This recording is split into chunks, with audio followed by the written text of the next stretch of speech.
Inteligensi struktur tes atau biasa kita kenal itu dengan IST adalah tes psikologi yang pertama kali dikembangkan oleh Rudolf Amtheur pada tahun 1953 di Jerman.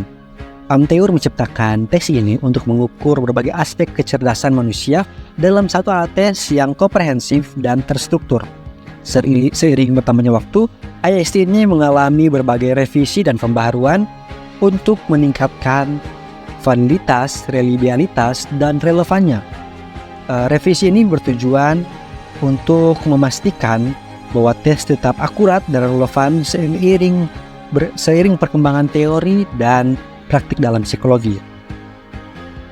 Terus selanjutnya ada dasar teori dari alat tes ini menggunakan teori struktur kecerdasan yang menganggap bahwa kecerdasan itu entitas yang kompleks dan multidimensi.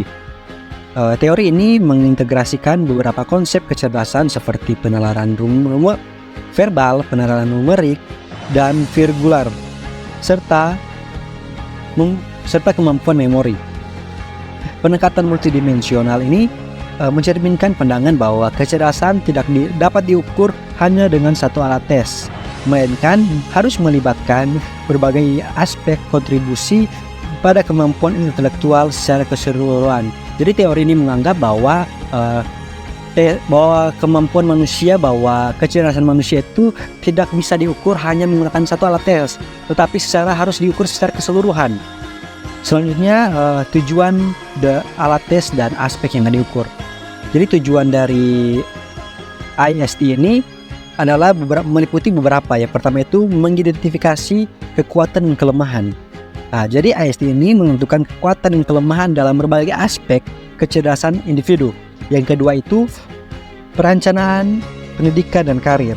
Jadi IST ini membantu dalam merancangkan jalur pendidikan dan karir sesuai dengan kemampuan dan potensi individu. Yang ketiga itu diagnosa klinis. Jadi IST ini memberikan data yang dapat digunakan dalam diagnosa kondisi psikologis dan neurologis individu. Yang keempat itu seleksi dan rekrutmen. Jadi IST ini menyediakan informasi yang relevan untuk proses seleksi dan rekrutmen karyawan dalam konteks industri.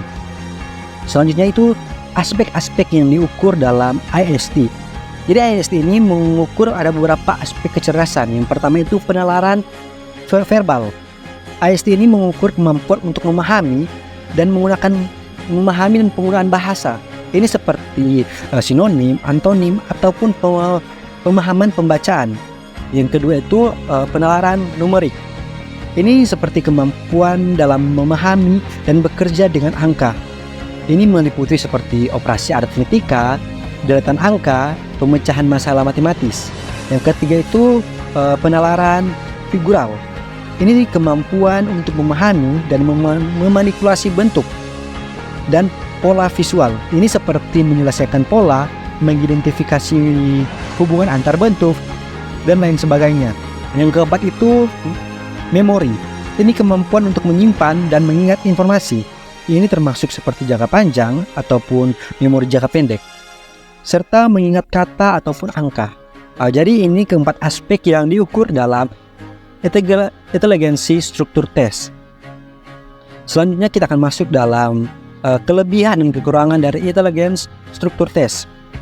Pertama itu yang kelebihan, yaitu yang pertama ini tes ini komprehensif. Tes ini mengukur berbagai aspek kecerdasan manusia secara menyeluruh, memberikan gambaran yang lebih detail tentang kemampuan intelektual manusia. Yang kedua itu tes ini terstandarisasi. Tes ini memiliki norma yang luas dan standarisasi yang untuk berbagai populasi, yang membuat dapat diandalkan dan valid. Jadi karena tes ini memiliki standar, jadi tes ini dapat diandalkan dan tes ini tentunya pasti valid. Yang ketiga itu tes ini fleksibilitas. Tes ini dapat digunakan dalam berbagai konteks termasuk pendidikan, klinis, ataupun industri. Jadi tes ini bisa digunakan dalam berbagai aspek, baik itu dalam kesehatan atau klinis, baik itu di perusahaan-perusahaan atau organisasi, itu industri, ataupun dalam pendidikan. Selanjutnya itu kekurangan dari tes ini. Yang pertama itu pengaruh bahasa dan budaya. Beberapa subtes verbal mungkin tetap dipengaruhi oleh latar belakang budaya dan pendidikan yang dapat mempengaruhi hasil tes berbagai individu dan dari budaya yang berbeda. Jadi karena tes ini dibuat di Jerman, otomatis tes ini mengambil latar belakang dan budaya di sana. Jadi mungkin ada beberapa subtes ini yang masih cenderung ke budaya dari pertama kali tes ini dibentuk. Jadi itu mungkin menjadi kekurangannya. Yang kedua itu kompleksitas administrasi. Administrasi tes ini memerlukan perhatian yang teliti dan analisis. Hasil analisis yang mendalam dan memungkinkan membutuhkan waktu dan sumber daya yang lebih banyak. Jadi administrasi tes ini sedikit kompleks ya, karena tentunya kan tes ini dibuat dengan bahasa yang berbeda. Contohnya ini dibuat dalam bahasa Inggris. Jika mau masuk ke Indonesia itu harus melewati administrasi yang begitu kompleks atau yang begitu sulit. Harus diterjemahkan ke bahasa Indonesia. Ini memerlukan tenaga dan waktu yang tidak sedikit. Tentunya ini membutuhkan biaya yang begitu besar. Jadi ini merupakan salah satu kekurangan dari tes ini. Selanjutnya itu keterbatasan dalam aspek verbal. Meskipun tes ini komprehensif, tes ini mungkin kekurangan optimal dalam mengukur kemampuan verbal bagi individu yang memiliki keterbatasan bahasa atau gangguan bahasa. Jadi jika ada individu yang memiliki keterbelakangan dalam bahasa, mungkin dia akan sulit mengikuti tes ini. Selanjutnya kita masuk dalam poin administrasi dan norma alat tes. Yang pertama itu administrasi tes. Yang pertama itu mulai dari persiapan sebelum tes. Administrasinya harus memilih lokasi, harus memilih lokasi yang tenang, yang bebas dari gangguan, dan memiliki penerangan yang cukup. Baru yang kedua itu tentang bahan tes. Bahan tes ini harus persiapkan. Yang pertama itu buku tes. Baru yang selanjutnya itu lembar jawaban dan alat tulis. Dan selanjutnya itu stopwatch atau timer, karena tes ini memerlukan timer. Yang kedua itu harus ada instruksi tertulis. Jadi harus sediakan salinan instruksi tertulis untuk administrator dan peserta tes. Selanjutnya kita masuk dalam proses administrasi. Yang pertama itu instruksi awal. Harus berikan instruksi yang jelas, terperinci kepada peserta tes mengenai tujuan tes, tugas tes yang akan dihadapi, dan aturan umum yang harus diikuti. Yang kedua itu distribusi materi. Harus membagikan buku materi, buku tes, dan lembar jawaban kepada setiap peserta. Yang ketiga itu pembagian waktu. Jadi masing-masing subtes itu memiliki waktu-waktu yang berbeda. Jadi waktu tes ini harus sama untuk semua peserta. Jadi kalau ada subtes yang memiliki 6 menit, jadi semua peserta itu harus mengerjakan dalam 6 menit. Mau selesai atau tidak selesai, 6 menit itu harus dikerjakan. Selanjutnya itu pemantauan dan pengawasan. Selama tes berlangsung, administrator harus mengawasi peserta, memastikan bahwa peserta itu mengikuti dengan benar-benar dan tidak ada kecurangan dalam mengerjakan tugas-tugas tes yang diberikan. Selanjutnya itu penyelesaian tes.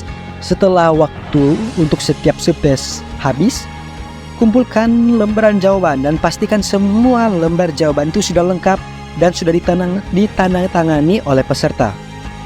Nah, selanjutnya kita masuk dalam poin yang selanjutnya, yaitu norma alat tes. Norma intelijensi struktur tes ini dikembangkan berdasarkan sampel populasi yang luas dan yang menjangkau semuanya.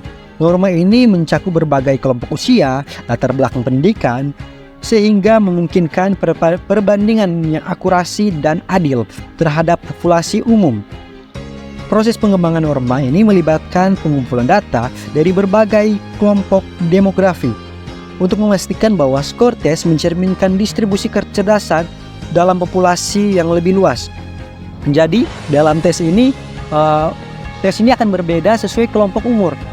Untuk kelompok umur yang masih umur 14, 12 tahun itu berbeda dengan kelompok umur yang 18 tahun, 21. Jadi tes ini menyesuaikan dengan kelompok umur. Selanjutnya kita masuk dalam scoring dan interpretasi hasil tes. Yang pertama itu scoring alat tes. Scoring IST ini melibatkan pemberi nilai pada setiap jawaban dan yang benar dalam setiap subtes. Setiap subtes itu memiliki kunci jawabannya masing-masing yang digunakan dalam menentukan skor mentah. Ada beberapa langkah dalam scoring IST ini. Yang pertama itu mengumpulkan skor mentah. Ini menghitung jumlah jawaban yang benar dalam setiap subtes. Yang kedua itu intervalsi setiap skor mentah. Ini mengubah skor mentah menjadi skor standar menggunakan tabel norma yang sesuai. Skor standar ini memungkinkan perbandingan hasil individu dengan populasi yang normatif. Yang ketiga itu kombinasi skor. Ini menggabungkan skor standar dari berbagai subtes untuk mendapatkan gambaran menyeluruh tentang kemampuan intelektual individu. Selanjutnya itu kita masuk dalam interpretasi hasil tes. Interpretasi hasil IST ini melibatkan analisis skor standar dari setiap individu dan memberikan gambaran tentang profil intelektual individu. Ada beberapa langkah, yaitu yang pertama itu analisis skor profil skor. Ini analisis profil skor. Ini menganalisis skor standar dari setiap subtes untuk mengidentifikasi kekuatan dan kelemahan pada berbagai aspek kecerdasan. Yang kedua itu membandingkan dengan norma. Ini membandingkan skor individu dengan norma populasi yang menentukan posisi relatif kecerdasan mereka dalam distribusi kecerdasan. Jadi ini membandingkan hasil tes dengan populasi yang ada, Dang. Jadi ini dapat mengetahui di mana letak kecerdasan kita. Selanjutnya itu penggunaan data untuk tujuan spesifikasi. Ini menggunakan hasil analisis yang bertujuan tertentu seperti perencanaan pendidikan ataupun diagnosa klinis ataupun seleksi dan rekrutmen. Nah, dari pembahasan tadi kita masuk pada kesimpulan. Jadi, intelligence struktur tes ini adalah alat tes yang komprehensif dan terstandar untuk mengukur aspek kecerdasan. Dengan sejarah yang panjang dan memiliki teori yang kuat, IST ini menyediakan alat tes yang berharga bagi pendidikan, bagi klinis, ataupun industri. Meskipun memiliki beberapa keterbatasan dan kelebihan dalam memberikan gambaran menyeluruh tentang kemampuan intelektual. Tetapi ini tetap relevan dan bermanfaat dalam berbagai konteks. IST ini memungkinkan mengidentifikasi yang akurat dan adil terhadap intelektual setiap individu dan membantu dalam mengambilkan keputusan yang informatif dalam berbagai bidang.